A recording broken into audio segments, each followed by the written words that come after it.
children of the long road and elders of the short breath, draw closer to the fire, for this story is old, and its ash still warms the feet of those who remember.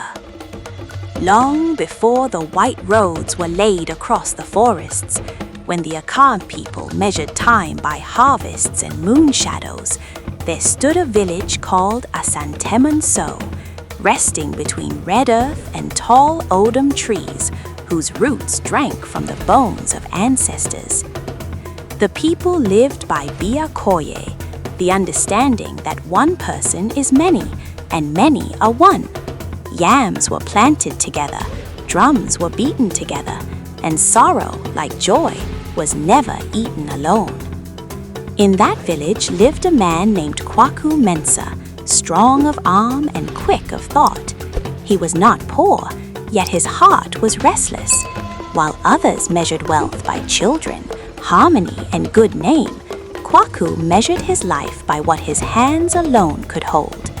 He believed a man who shared too much would one day have nothing left for himself. One season, when the rains came late and the river spoke in whispers instead of song, signs began to move through the land. A hornbill circled the village 3 times at dawn, crying without landing. The old women noticed their dreams were heavy, filled with cracked calabashes and spilled grain. The elders poured libation, whispering to the Insaman foe, the ancestors who walk with the living. But Kwaku laughed softly and said dreams do not fill a granary. Soon after, the village received news. Deep in the forest, near a grove long avoided, a new stream had broken through the earth. Its water ran clear even in drought. Such a gift was never without cost.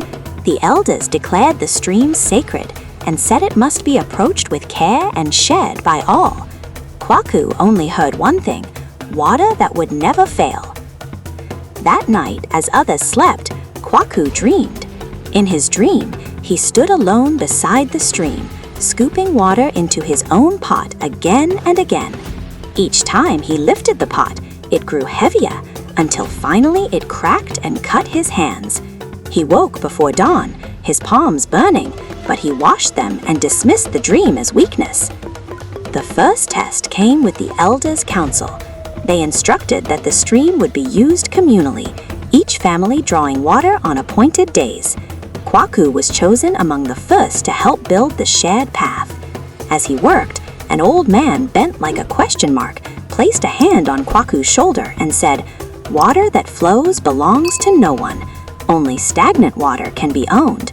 Kwaku nodded, but his eyes measured the distance from the stream to his compound. The second test came from nature itself. When Kwaku secretly returned to the stream at night, carrying extra pots, the forest went quiet.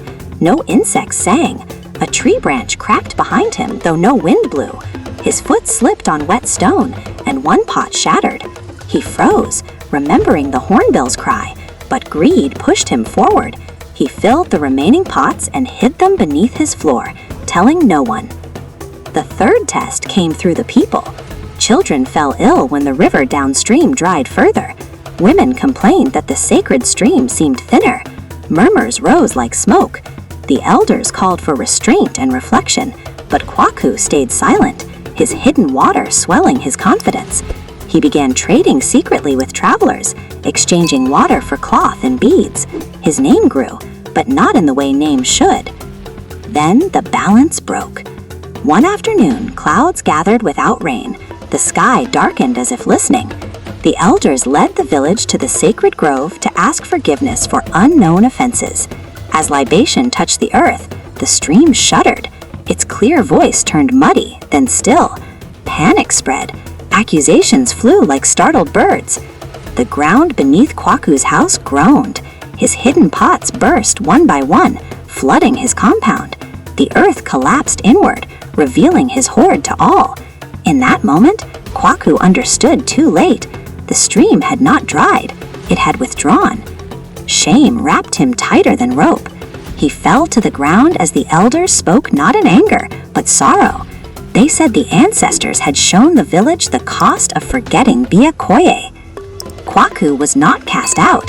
Instead, he was given the hardest task, to walk the forest alone for 7 days, carrying no water, learning thirst as a teacher.